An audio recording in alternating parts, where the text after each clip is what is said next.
RG Kar medical কলেজে যা ঘটেছে তা এতক্ষণে আপনারা হয়তো সবাই জেনে গেছেন।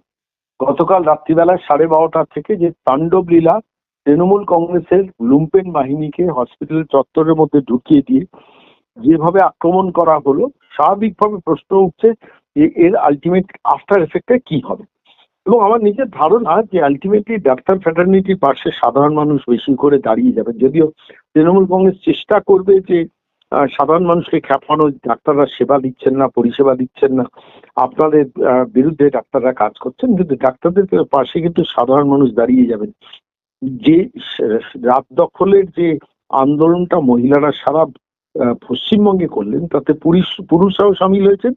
এবং শুধু তাই নয়, বম্বে, দিল্লি, ব্যাঙ্গালোর, পুনে বিভিন্ন জায়গায় সেই আন্দোলন সংগঠিত হয়েছে। ফলে তার একটা আফটারঅল ইম্প্যাক্ট পড়েছে।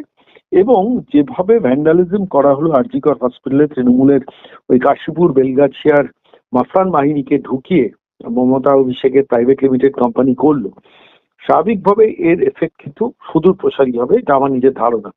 আমি আজকে আপনাদের শোনাবো যেখানে আরজিকর মেডিকেল কলেজ হসপিটালে রাত 3টের সময় আমাদের যারা রেসিডেন্ট ডক্টর অ্যাসোসিয়েশন তারা শেষ পর্যন্ত একটা প্রেস বাইট দিয়েছেন, এবং যে প্রেস বাইটে পরিষ্কার বলেছেন যে অনির্দিষ্ট কালের জন্য কিন্তু তারা ধর্মঘটে যাচ্ছে। জানি না শেষ কোথায়, শেষ একটাতেই নবান্নের ওই স্বাস্থ্যমন্ত্রী যদি তার পদত্যাগ করেন, সেখানেই বোধহয় শেষ লেখা আছে, আর কোথাও শেষ লেখা নেই। তবু ডাক্তারদের পাশে আমি অনুরোধ করবো বাংলার সমস্ত মানুষ, মানে এই লড়াইয়ে এটা শুধু আরজিকরের একার লড়াই নয়, 31 বছরের যে কন্যা চলে গেছেন তার পাশে থাকার লড়াই না, যারা ডাক্তাররা এই মুহূর্তে রয়েছেন তাদের জীবন যে কোনো সময় সংশয়ের মধ্যে পড়তে পারে, সেই লড়াইটা তারা লড়ছেন। আমি এই মুহূর্তে আপনাদের অনেক রাতে যে প্রতিবেদনটা আমাদের কাছে এসছে, যে প্রেস বাইটটা এসছে ডাক্তারদের, সেটা আপনাদের শোনাব। আরজিকরের বুকে কিছুক্ষণ আগে যে মিছিল চলছিল, সেই মিছিলকে কেন্দ্র করে একটা বড় সংখ্যক সাধারণ মানুষ থেকে শুরু করে বিভিন্ন স্তরের মানুষ ছিল, কারা ছিল আমরা জানি না, তারা আরজিকরের ব্যারিকেড ভেঙে দেয়। আরজিকরের ব্যারিকেড ভেঙে ভেতরে ঢোকে সম্পূর্ণরূপে আমাদের ধর্ণা মঞ্চ থেকে শুরু করে এই জায়গাটাতে ভ্যান্ডালিজম শুরু হয়। আমরা ডাক্তার আমাদের আরজিকরের বুক থেকে একটা প্রেস এই মিছিল যে বেরোনোর কথা ছিল, সেই মিছিলটা বেরোনোর ঠিক মুহূর্তে এই ঘটনা ঘটে।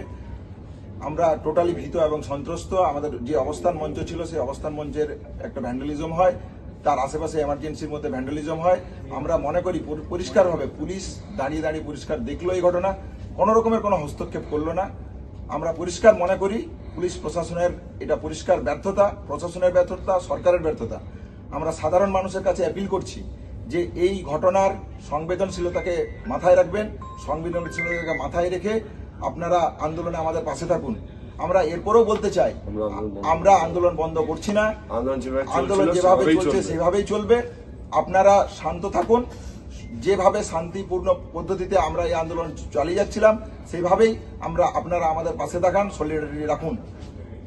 এই যে আজকে ভ্যান্ডালিজম ঘটেছে, এর দায় রাজ্য সরকার, যে পুলিশ প্রশাসন ছিল, আমি পুলিশ প্রশাসনের যিনি দায়িত্ব ছিলেন ডিসি নর্থ, আমি বহুবার ফোন করেছি।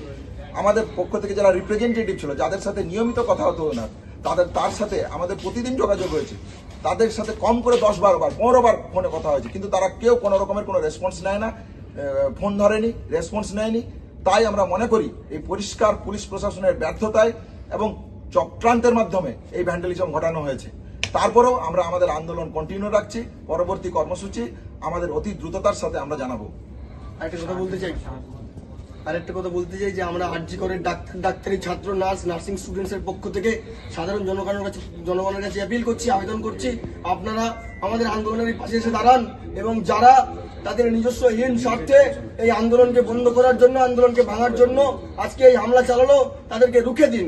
আমাদের আন্দোলনের পাশে এসে দাঁড়ান, আমরা সাধারণ মানুষের কাছে অ্যাপিল করছি।